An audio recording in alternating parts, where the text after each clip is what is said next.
సినిమాకి వాళ్ళ purpose serve కావాలి. అదే సమయంలో ఆ సినిమా తెర దాటి అది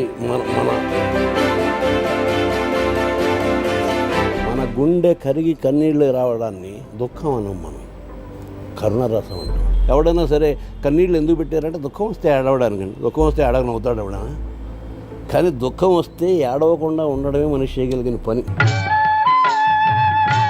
బాగా గాఢాంధకారం ఉన్నప్పుడే లైట్ స్విచ్ చేస్తాం, పట్టపగల అవడం స్విచ్ చేయం. సో అనేక రకాల కష్టాలు, క్లిష్టమైన పరిస్థితులు ఎదురొచ్చినప్పుడే నవ్వు అనే స్విచ్ వెలిగించుకుంటాం. చాలా బాగా పాడటమే అడ్డవుతుంది నా లిరిక్కి. నువ్వు బాగా పాడేస్తుంటే అందరూ విని ఆనందిస్తూ ఉంటారు. మన మాట చిరునవ్వుల కిరణముల జీవజోత్స్న వర్షించెను రసవాహిని. విశ్వనాథ్ గారి సినిమాలు అంటే మనకి దూరంగా ఉండేవని కాదు, మనలోని ఒక ఎదిగిన సున్నితపు స్థితికి సంబంధించిన కథలు.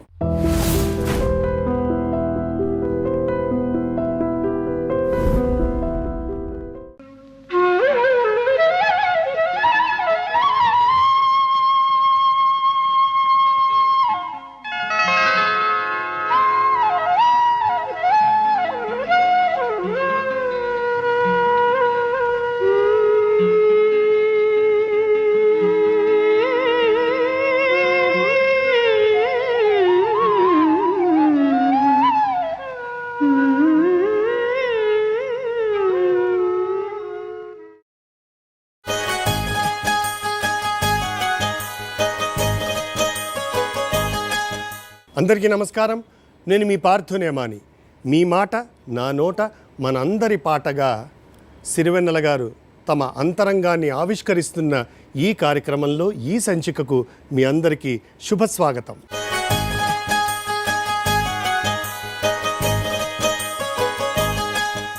సాధారణంగా ఒక కవికి ఒక అంశానికి సంబంధించి ఒక సందర్భంలో ఒకేసారి తన భావాన్ని వ్యక్తపరిచే అవకాశం ఉంటుంది. కానీ సినీ కవికి మాత్రం ఎన్నో అంశాల పట్ల ఒకేసారి తమ భావజాలాన్ని వ్యక్తం చేసే వెసులుబాటు ఉంటుంది. అందులోనూ సిరాని నరనరాల్లో పరిగెత్తించే సీతారామ శాస్త్రి గారు లాంటి వారికి అలాంటి అవకాశాలు వస్తే ఆయన చేసే అక్షర విన్యాసాలు ఇప్పటికే చూస్తూనే ఉన్నాం. సిరివెన్నెల తన గీత ప్రస్థానంలో ఎన్నో వేల వైవిధ్యమైన గీతాలను రాశారు. వాటిలో మచ్చుకు కొన్ని గీతాలను తీసుకుని ఇవాళ శాస్త్రి గారితోనే చర్చిద్దాం.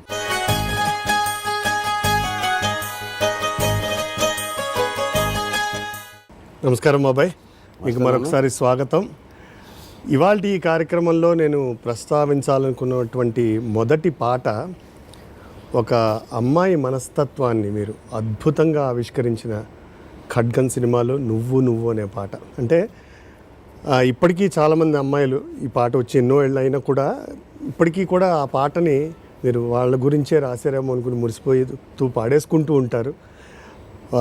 ఒక అందమైన అమ్మాయి, అందంగా ఉండక్కర్లేదు, ఒక అమ్మాయి అందమైన సిగ్గుల్ని, వయ్యారాలు ఒలికించే నవ్వుల్ని, ఇలా ఎన్నో భావాల్ని 100 నువ్వుల్లో నువ్వు నువ్వు నువ్వు అంటూ 100 నువ్వుల్లో మీరు చొప్పించేశారు. అంటే ఇన్ని నువ్వులు, ఇన్ని అందమైన భావాలు ఎలా సాధ్యపడ్డాయి మీకు?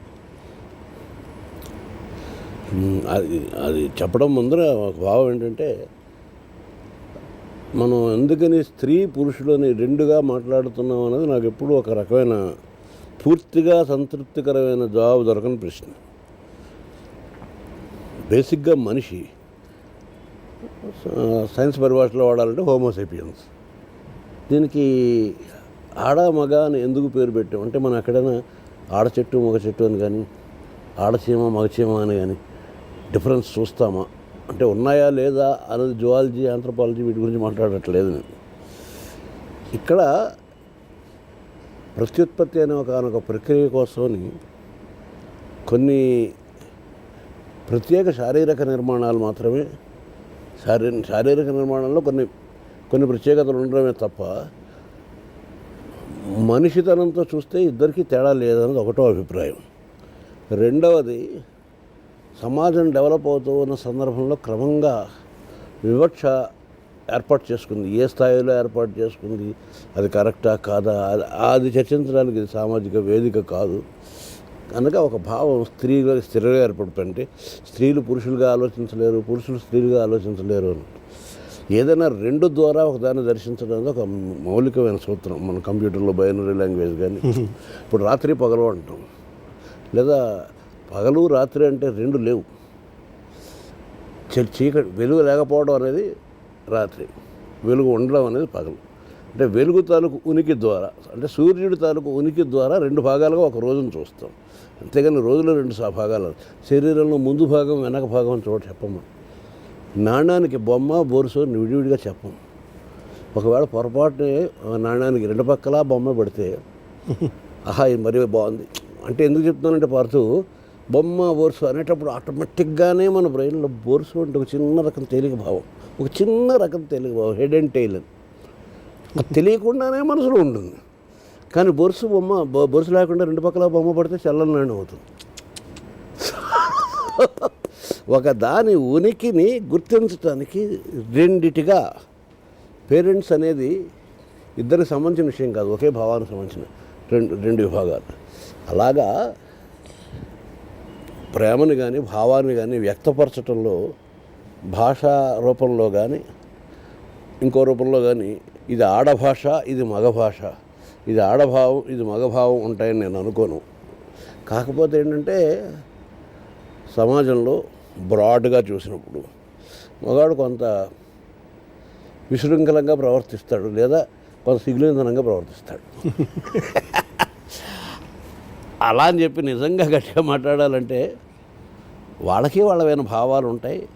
వాళ్ళు ప్రేమశైలి ఏం మాట్లాడుకుంటారన్నది వాళ్ళని అడిగితే తెలుస్తుంది. అందుకే స్త్రీ హృదయం అగాధమైందంటారు. What all sudden and bottom line ఏంటంటే నువ్వు నాకు ఎన్ని విధాలు ఏమవుతావు అన్న భావన వ్యక్తపరచడానికి నీ స్థాయి, సౌకుమార్యము, సంస్కారం, నీ ప్రాణస్పందన ఇన్ని ఉంటాయి.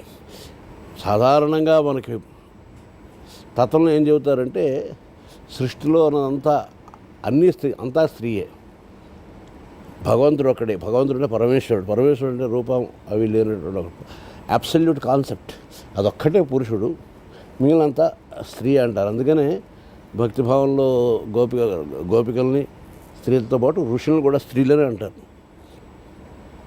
అక్కడ పురుషాధిక్యత అని మిసం మేలేసిన పురుషుడిని అనడానికి ఏమీ లేదు. అంటే జీవశాస్త్రం అలా చెప్పట్లేదు. నువ్వు నీకు మూత మీద 4 వెంట్రుకలు ఉల్చాయి కాబట్టి నువ్వు విశిష్టుడైన వ్యక్తివి, లేదు కాబట్టి ఆవిడ తక్కువ అని ఎక్కడ చెప్పలా. సో మనం భావాలను వ్యక్తపరిచేటప్పుడు మన సంస్కారపు స్థాయిల్ని బట్టి వ్యక్తపరుస్తాం. స్త్రీ సహజంగానే మృదువుగా వ్యక్తపరుస్తుంది. బిడ్డల్ని మోసి కని కష్టాలు పడి నొప్పుల్ని తీపిగా అనుభవించి, కానీ వాడు చొంగగారుస్తూ అమృతంలా భావించి మలమూత్రాలను ఈ వీటన్నిటిని ప్రియంగా ఇష్టంగా స్వీకరించే దాంట్లో ఒక చిన్న మృదుత్వం ఉంటుంది. ఒక స్త్రీత్వం అన్న మాటలోనే ఒక చిన్న మృదుత్వం ఉంటుంది. పురుషత్వం అన్న దాంట్లో ఒక కాఠిన్యం, కరకదనం, ధ్యేయం లాంటి భావాలుగా మాత్రం ఆ సందర్భం వచ్చినప్పుడు తన తాలూకు భావాలతో అతన్ని పోల్చుకోవడం అనేది ఎలాగన్నది రాసినప్పుడు ఒక్క ముక్కలో సింపుల్గా ఇంత పొడిగా ఆన్సర్ ఎందుకు పొట్టిగా చెప్పు అంటే నేను అక్కడ స్త్రీ అయిపోతాను. ప్రతి వాళ్ళలోనూ స్త్రీత్వం ఉంటుంది, ఉండి తీరాలి కూడా. ప్రతి స్త్రీలోనూ పురుషత్వం ఉంటుంది. అంటే కార్యశీలత వచ్చేటప్పుడు అంతరిక్షానికి వెళ్ళిన స్త్రీలు లేరా, యుద్ధం చేసినటువంటి స్త్రీలు లేరా, దేని నువ్వు స్త్రీత్వం అంటున్నావు, దేనిని పుంస్తూ అంటున్నావు అనే దాని మీద ఒక క్లారిటీ ఉండాలి ముందర. అది లేకపోవడం వలన ఇవి స్త్రీ ఇది పురుషుడిని వేరు చేసి ఎట్టే పెడుతున్నారు తప్ప అంతకు మించి వెళ్ళలేదు. నన్ను ఒక వ్యక్తి అడిగాడు అనమాట. అంటే బాగా కింది స్థాయి వ్యక్తి అని అందరం అనుకునేలాడు. సార్ మరి ఇంకొన్ని జనాలు రాయమంటే రాయగలరా అన్న. నాకు అది అందరికన్నా గొప్ప సర్టిఫికేట్గా అనిపిస్తుంది. అంటే అన్ని నువ్వు వేసేసారు మీరు. నా పంతం నువ్వు, నా సొంతం నువ్వు, నా అంతం నువ్వు. ఈ వాక్యం అదే ఆక్రమించే పాట. ఈ వాక్యాన్ని తీసుకుంటే ఇందులో స్త్రీత్వం ఉందా, పుంస్తూ ఉందా? ఏమీ లేదు. పరిపూర్ణమైనటువంటి అనుబంధపు తాలూకు గాఢత ఉన్నది. ఇది భక్తుడికి భగవంతుడికి మధ్యన ఉండొచ్చు. తండ్రికి కొడుకి వివశమైన ప్రేమ అంటాం. ఆ మాట గట్టిగా మాట్లాడాల్సి వస్తే ధృతరాష్ట్రుడి దుర్యోధనుడి మీద ఉంది. ఇదే కదా, అంతే కదా. నువ్వు నా అంతం నువ్వు, నాకు సింహాసనం నా అంతం కూడా అంతే కదా. అంటే ఎందుకు స్ఫుటంగా చెబుతున్నానంటే ఖచ్చితమైనటువంటి విభాగం లేదు, స్త్రీ పురుషుడు అని విభాగాన్ని పెట్టుకోవడం మూలాన్ని ఒక రకమైన పేచీ వస్తుంది. ఆ పేచీని తగ్గించుకోవాలంటే ఒకటిని చూడాలంటే మనకి రెండు కావాల్సి వస్తుంది కంపారిటివ్గా అనేటి మౌలిక తత్వాన్ని ఆధారం చేసుకోగలిగితే ఈ రెండు పరస్పరం ఆధారభూతాలైన విషయాలు. కానీ ఏ ఒకటి లేకుండా ఇంకోటి లేదు. స్త్రీత్వం లేకపోతే పుంస్తం ఎక్కడి నుంచి వచ్చింది? లేదు కదా. అలాగనమాట. సో ఆ భావాలు రాసేటప్పుడు ఉన్నటువంటి సాధారణంగా స్త్రీ అనడం మనసులో కదిలేది ఒక చిన్న మురుగు సౌకుమారి. గులాబీ పువ్వుతోటి ముళ్ళుతోటి ఉంటుంది. అట్ ది సేమ్ టైం ఆ ముళ్ళుని పుంస్తంతో పోలుస్తూ గులాబీని స్త్రీత్వంతో పోలుస్తాం, మెత్తదనం. బహుశా వాళ్ళు కూడా, స్త్రీలు కూడా కొంచెం మురడతనం, మూటతనం ఇవి కోరుకుంటారేమో. అందుకని నేను స్త్రీ తరఫున రాయాల్సి వచ్చేటప్పటికి మగాడిని నువ్వు మొగిలి పూలా ఉండాలి అని రాస్తుంటాను. అది వాళ్ళు ఇష్టపడుతుంటారు కూడా. మొగుడు అయితే చాలదు, మగవాడివి అయితే చాలదు, మొగుడు కూడా కావాలి. మొగిలి పువ్వుల హామీ ఇస్తూ మగవ వెనుకి హామీ ఇవ్వాలి అని రాసే చోట. ఆ మొగిలి పువ్వు అనడంలో ఏంటంటే ఆ పువ్వుకు ఉండేటువంటి ముదురుతంతో పాటు ఆ చిన్న పదును, ఆ పదును అనేది కంచెకుండే లక్షణం. ఇలాంటి భావాలను ఎక్స్ప్రెస్ చేయడం చాలా బాగుంది బాబు. అంటే మీరు ఎప్పుడూ చెప్తుంటారు ఒక పాటని ఒక సన్నివేశానికి మాత్రం ప్రత్యేకించి చూడకుండా చూడాలి, వినాలి. ఇప్పుడు మీరు చెప్పిన తర్వాత ఇది కేవలం ఒక అందమైన అమ్మాయి మనస్తత్వానికే కాకుండా మనకి అవతల వాళ్ళ మీద ఉన్న అపారమైన ప్రేమకి మనకి మనం అన్వయించుకుంటూ కూడా చూడొచ్చు. అందం అన్నది కూడా పార్తు దానికి ఇది స్ఫుటంగా ఇది అందము అని సమాధానం ఎవరు చెప్పలేరు. అందం అంటే ఏమిటి అని వాళ్ళని సడన్గా నిగదీసి అడిగితే ఏ ఒక్కరూ సమాధానం చెప్పలేరు. తమ కళ్ళ ద్వారా తాము చూస్తున్నటువంటి ఒక భావం ఇక్కడుంది, భావం అక్కడ లేదు. కళ్ళ ద్వారా మొన్న కూడా ఎప్పుడో మాట్లాడుకున్నాడు మనం అనుకున్నాం. ఇవాళ అమ్మవారిని అంత అందంగా అలంకరించారండి, స్వామివారి అంత అందంగా ఉన్నారండి. ఎంత అందంగా ఉన్నారో అన్నప్పుడు ఆటోమేటిక్ కళ్ళు మూసుకుపోతున్నాయి. నీకు కళ్ళు మూసుకుపోతున్నప్పుడు నువ్వు చూసిందేమిటి? సో సౌందర్యం అందం అనే మాటని నీ హృదయానికి సంబంధించిన ఒక మధురమైన భావన అనే కాన్సెప్ట్ కనుక నీకుంటే ఇవాళ అదేదో నువ్వు ప్రేమించలేదు కాబట్టి నిన్ను నీ తాలూకు శరీర ఆకృతిని పెట్రోల్ పోసి తగలెట్టేస్తాను, యాసిడ్ పోసి పాడు చేస్తాను అనేటువంటి ఒక పైశాచికమైనటువంటి చింతన ఉండదు. కన్ను, ముక్కు వీటి తీరుల్లో అక్కడ అందం లేదు. సాధారణంగా కవులు నోటికే వస్తుంది రాస్తుంటారు. అవన్నీ పెట్టి ఒక బొమ్మకి దొండపళ్ళు, 2 చేపలు, ఇక్కడ 2 శంఖాలు, ఇలాంటివన్నీ పెట్టి ఒక బొమ్మకి ఇస్తే చూడడానికి చాలా వికృతంగా ఉంటుంది. దొండపడిన వంటి పెదవులు, శంఖం లాంటి మెడ, ఇలాంటివన్నీ అవన్నీ పెట్టి కూరగాయలు వాటన్నింటినీ పెట్టి పొట్లకాయలు ఇవన్నీ పెట్టి రాస్తే అస్సలు బాగుండదు. సో నీ చూసేటువంటి లాలిత్యం ఏదైతే ఉందో అందుకనే కంటిని బట్టి మారుతుంది అందం. అందానికి ఫలానా నిర్వచనం ఇచ్చేలా ఉంటే ప్రపంచంలో ప్రతి వాళ్ళకి ఫలానా వాళ్ళే అందంగా ఉండాలి, మిగిలిన వాళ్ళంతా అందవికారంగా ఉండాలి. ఎవరికి పెళ్ళిళ్ళు అవ్వవు, వాళ్ళకి పిల్లలు దొరకడం. సో అది క్రమంగా వెర్రితలలు వేసి అందం శరీరపు కొలతలతో కూడా వెళ్ళటం, దానిని ఒక రకంగా అడగకుండా అంగీకరించడం జరుగుతుంది సమాజంలో. సో శరీరపు కొలతలు అందం కాదు. అది ఇక్కడ చిన్న జోక్ ఒకటి సరదాగా మాట్లాడుకుందాం. వాళ్ళు ఎవరిలో నేను ఎక్కడో చదివాను, మొన్న బాగా నచ్చింది, ఈ సందర్భంలో పంచుకోవాలని. వీళ్ళు ఒకసారి వచ్చి మా అమ్మాయిని చూసుకుని వెళ్ళండి అని పెళ్లివారు రాస్తే మాకు బాహ్య సౌందర్యం కంటే అంత సౌందర్యమే ముఖ్యమని వాళ్ళు రాశారు. సరేనండి అంత సౌందర్యం పంపిస్తున్నాం చూసుకోండి అని చెప్పి ఎక్స్రే తీసి పంపించి అంత మరీ ఎక్స్ట్రీమిటీకి వెళ్ళక్కర్లేదు. కన్ను, ముక్కు, చెవి ఏవి ఎక్కడ ఉండవలసినవి అక్కడ ఆయా పద్ధతుల్లో ఉంటే అది కుదురుగా ఉన్నట్టే లెక్క. కుదురుగా ఉండదని అందంగానే అనొచ్చు మా. బాగుంది బాబాయ్. అయితే బాబాయ్ మీరు పాట రాయడానికి నేను కొన్ని నియమాలు పెట్టుకున్నాను అని చాలా సందర్భాల్లో చెప్పడం జరిగింది ఇంటర్వ్యూలో, వేదికల మీద. అయితే మీ 3.5 దశాబ్దాల ఈ ప్రయాణంలో అలా నియమాలు పెట్టుకోవడం వల్ల ఒత్తిడికి లోనవడం కానీ, అంటే స్ట్రెస్ అవుట్ అవ్వడం కానీ, లేకపోతే నేను ఏదైనా కోల్పోయానని కానీ మీకు ఎప్పుడైనా అనిపించిందా? లేకపోతే దాన్ని కూడా మీరు ఆనందంగా స్వీకరించారా? ఎలా దీన్ని ఎలా మీరు తీసుకున్నారు? చాలా బాగా అడిగా. కొన్ని నియమాలను పెట్టుకున్నాను అనే కంటే నా పరిధులను నేను గుర్తించాను అంటే కరెక్ట్. అంటే ప్రతి వాడికి కొన్ని లిమిటేషన్స్ ఉంటాయి, అందరూ అన్ని పనులు చేయలేరు. అంత సద్యస్ఫురణగా ఒక ఆశువుగా పద్యం చెప్పడం ఒక కవికి అయితే, మంచి కవిత్వం చెప్పడం ఇంకొక కవి. వాడు లేటుగా చెప్పాడని మంచి కవిత్వం కాకపోదు, తొందరగా చెప్పలేకపోవటం.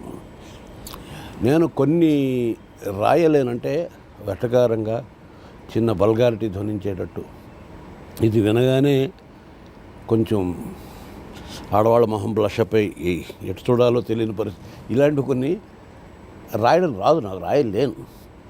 సరదాగా రాసి చూద్దాం అనుకున్నా రావు. ఆ పరిమితుల్ని ప్రశ్నించిన వాళ్ళు కూడా ఎవరు లేరు. అంటే నాకు పాట ఇచ్చినప్పుడు నాకు ఎంత చేతనో అంతే ఇచ్చారు పాపం. సినిమా పరిశ్రమ 36 ఏళ్ల జీవితంలో 35 ఏళ్ళు అవుతుంది. ఏనాడు కూడా నేను ఎక్కలేని ఎత్తులు ఎక్కమని కానీ, చేయలేని ఫీట్లను చేయమని కానీ ఎవరూ నన్ను బలవంతపరచలేదు.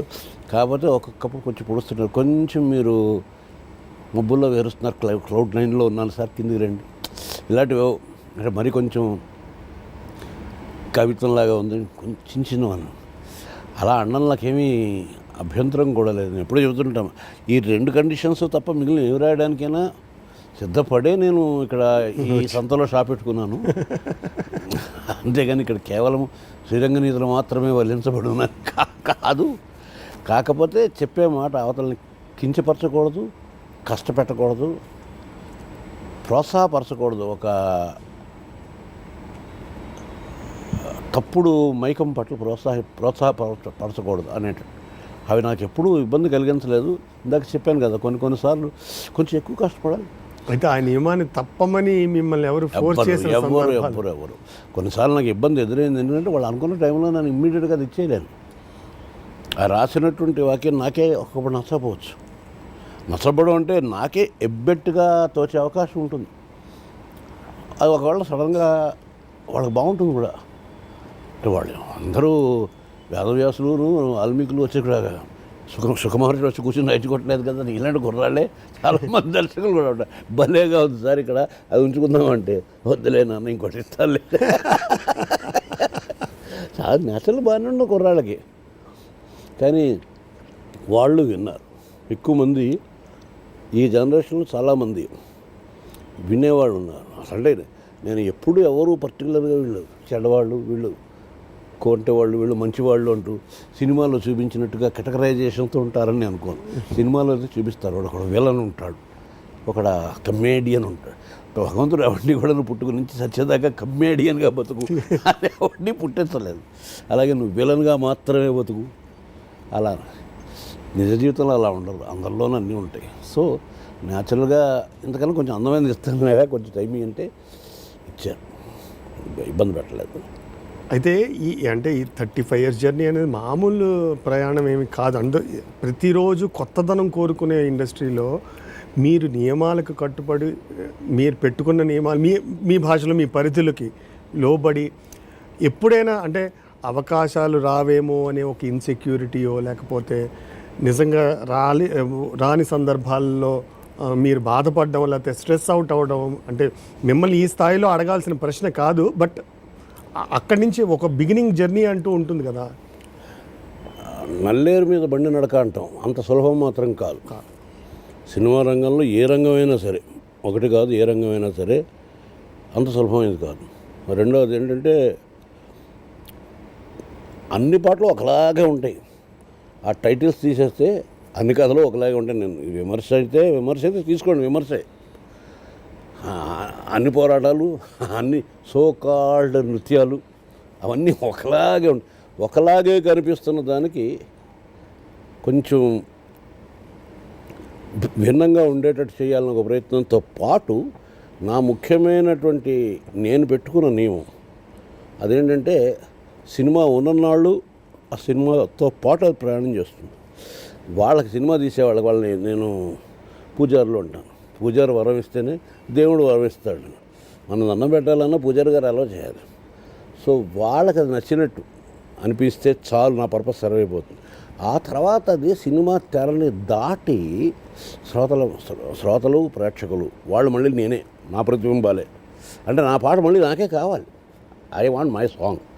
నేను డబ్బుల కోసం పాట అమ్మేలే, ఇచ్చేయలేదు వాళ్ళకి. నా పాట నాకే కావాలి అంటే, నేను శాశ్వతంగా ఇంట్లో పెట్టుకోవాలి అంటే, నా జేబులోనే పెట్టుకు తిరగాలి అంటే అది పెన్ అయ్యి ఉండాలి, పొల్లై ఉండకూడదు. అలాంటి దానికి పడేటప్పుడు ఒకే రకమైన సిచ్యువేషన్స్, సందర్భం వచ్చింది కాబట్టి మాట్లాడుకోవాలి కాబట్టి సరదాగా చెప్తున్నాం. వచ్చింది జోక్ బాలుగా చాలాసార్లు చెప్పారు. రసరాజా సార్ నన్ను అడిగారట, కొంచెం ఏమైనా వెరైటీగా ఇవ్వండి సార్ చూని, మీరు మీ హీరోయిన్ని ఆ గడ్డి గుంపుల చుట్టూ తిరిగేటువంటి ఆ పద్ధతుల్ని విధానాన్ని కొంచెం వెరైటీగా మార్చండి, నేను వెరైటీగా చూపిస్తాను. అంటే మూసపోసినట్టు కొన్నిటికి ఎతికిపోయి అదే పనిగా ఉన్నప్పుడు జూయట్ అంటే ఇప్పుడు నిజానికి అర్థం ప్రపంచం ఎవరికీ తెలియదు. వినేవాళ్ళకి, తీసేవాళ్ళకి, చూసేవాళ్ళకి, చెప్పేవాళ్ళకి ఇద్దరు పాడతారన్న తప్ప అసలు ఇద్దరు ఎందుకు పెడతారు అనే బేసిక్ కాన్సెప్ట్ కూడా లేదు. అంటే నేను సడన్గా పాడమంటే మన తిరుపతి వెంకట కవుల్లాగా, కొప్పరపు కవుల్లాగా ఆశ కవిత్వం నువ్వు ఒకటి చెప్పేస్తే దానికి అనుగుణంగా నేను ఒకటి చెప్పగలడు, అలాంటి ఘనాపాటిలో మనం కాదు కదా. నీ భావం నీది, నా భావం నీది, మన ఇద్దరిని కలిసి పాడమన్నారు. నువ్వు ఒకటి పాడిన తర్వాత నేను దాన్ని కొనసాగింపు ఎలా పాడగలను? మన ఇద్దరు కలిపి ఒక కవి గారు ఏదైనా పాట రాసిస్తే తప్ప. సో డ్యూయెట్లు అంత విచిత్రంగా ఉంటాయి. అలాంటప్పుడు రాయాల్సి వచ్చేటప్పటికి బాధ్యత ఎక్కువ ఉంటుంది పాడుతూ. నేను అనేది ఏంటంటే, ఇది ఎవరిని నిందించడం కాకుండా గీత రచయిత లేదా అభివ్యక్తి పరిచేవాడు తన బాధ్యతను పూర్తిగా గుర్తుంచుకోవాలి. తను చెప్పే మాట తన స్థాయిని, తన గౌరవాన్ని, తన చిరునామాన్ని తెలియజేసేది అయి ఉండాలి అన్నది it should be my visiting card. ఈ పాట ఏ చూపించిన దిస్ ఇస్ మీ అన్నప్పుడు అవతల నేను సాధారణంగా ఆహ్వానించగలగాలి. చూడగానే వెంపర్లెత్తిపోయి నువ్వా అని భయపడకూడదు. అది ఆ పర్పస్ని దృష్టిలో పెట్టుకుంటే అది నెరవేరితే కనుక యూనివర్సాలిటీ నెరవేరినట్టే. ఎందుకంటే నేను ఒక సగటు మానవుడిగా భావిస్తాను, మహాత్ముడిని కాదు, మామూలు మరీ కింద స్థాయి వచ్చేమనో దోమనో కాదు. సో మనుషులందరి స్థాయిల్ని తీసుకొచ్చి ఒక సగటు కడితే ఆ సగటు మనిషిని నేను, నా భావాలే దాదాపుగా మనుషులందరూ అయ్యి ఉంటాయి. మన ఎక్స్ట్రీమిటీస్ తలకు ఉదాహరణలు తీసేస్తే, అందువల్ల వాళ్ళకి నచ్చితే అది నాకు మెచ్చుకున్నట్టే, నాకు నచ్చితే అది వాళ్ళకు కూడా నచ్చినట్టే. అందువల్ల ట్యూన్ చేసేటప్పుడు మేము ఇలాంటి మ్యూజిక్ డైరెక్టర్ ఏమిటంటే నాకు నచ్చేలా చేయండి అంట. ఎందుకంటే నేను పూర్తిగా పాడలేను, నేను విద్వాంసుడిని కాదు. అది ఏ రాగం ఉంది, అంత తాళం ఏమిటి, అవన్నీ ఆ టెక్నికల్ టెర్మినాలజీ నాకు రాదు. సినిమా ఆ సైన్స్కి సంబంధించిన విషయం కాదు. సో నేను కూడా కాస్త రాసేటప్పుడు అనుకోగలిగే విధంగా పాట అయిపోవాలి.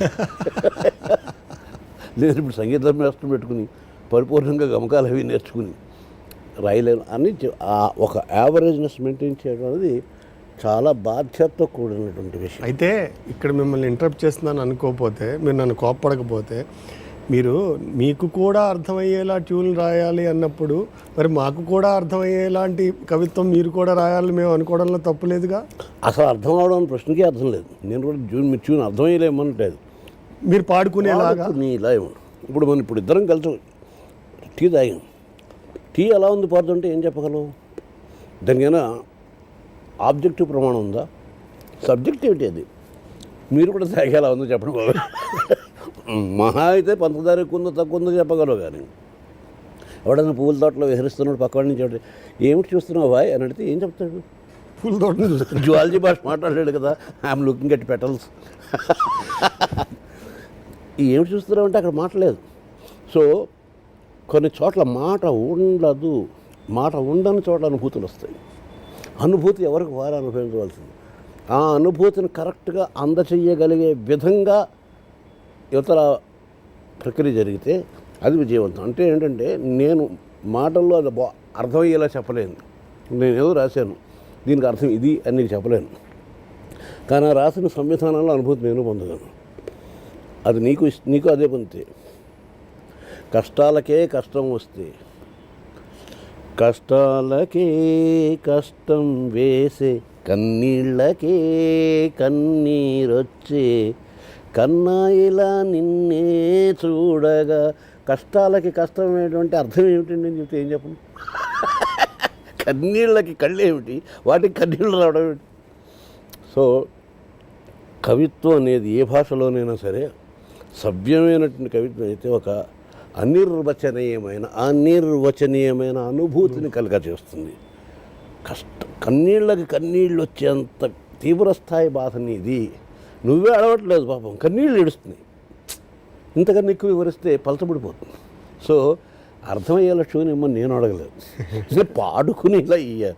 అలాగే నేను పాడుకోలేని విధంగా, నోరు తిరగని విధంగా నేను పాట రాయను లేదు, ఇవ్వను లేదు. దానికి ఇంకో కారణం కూడా అంటే అంత నాకు రాదు కాబట్టి. కానీ చాలా అద్భుతంగా చెప్పారంటే మనం రాసే పాట నేను అన్వయించుకుంటే మనం చేసే ట్యూన్ మన జేబులో పెట్టుకునే పెన్ అయ్యి ఉండాలి, పొల్ల అయ్యి ఉండకూడదు.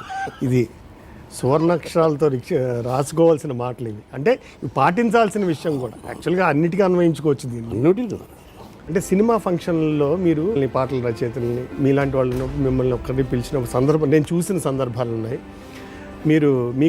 మిమ్మల్ని మాత్రమే పిలిచి సన్మానం చేస్తున్నప్పుడు అప్పుడు ఈ సినిమాలో నేను ఒక్కడనే రాశానా అని అడిగారు.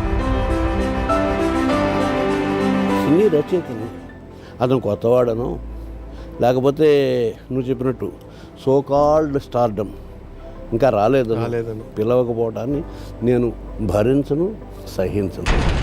ముఖ్యంగా ఈ ఫస్ట్ నైట్ సాంగ్స్, తొలిరే ఈ పాటల గురించి వచ్చేటప్పటికి అభిరుచిని బట్టి, ఎవరి అంగీకారాన్ని బట్టి వాళ్ళది ఉంటుంది. ఎందుకంటే ఈ వివాదాలను ఎదుర్కొన్నవాడిని కాబట్టి. శృంగారం కూడా ఒక తపస్సు. నిజంగా మాట్లాడాలంటే భారతీయతలో, భారతీయ అలంకార శాస్త్రంలో శృంగారం రస రాజము అన్నారు.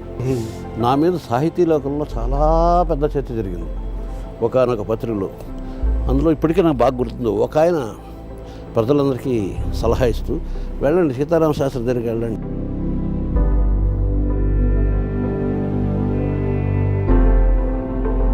మా ఆడిటోరియము మేము పునీతులం అయిపోతాం ఈ గొప్ప గొప్ప రచయితల వల్ల. సీతారామ శాస్త్రి గారు అంటే కూడా నాకు చాలా ఇష్టం. పార్దు నా తమ్ముళ్ళు అంటాడు. సో సార్కి చెప్పు, ఆడిటోరియం 5 రోజులు కాదు 5 సంవత్సరాలు కావాలన్నా వాడుకోమనండి. ముందుగా ఎంతమంది వస్తున్నారో చెప్తే వాళ్ళందరికీ భోజనం, పానీయం అవి కూడా ఏర్పాటు చేసే బాధ్యత నాది. ఈ అవకాశం, ఈ అదృష్టం నాకు కలిగించినందుకు మీ చైర్మన్ గారికి. భారతీ సిమెంట్స్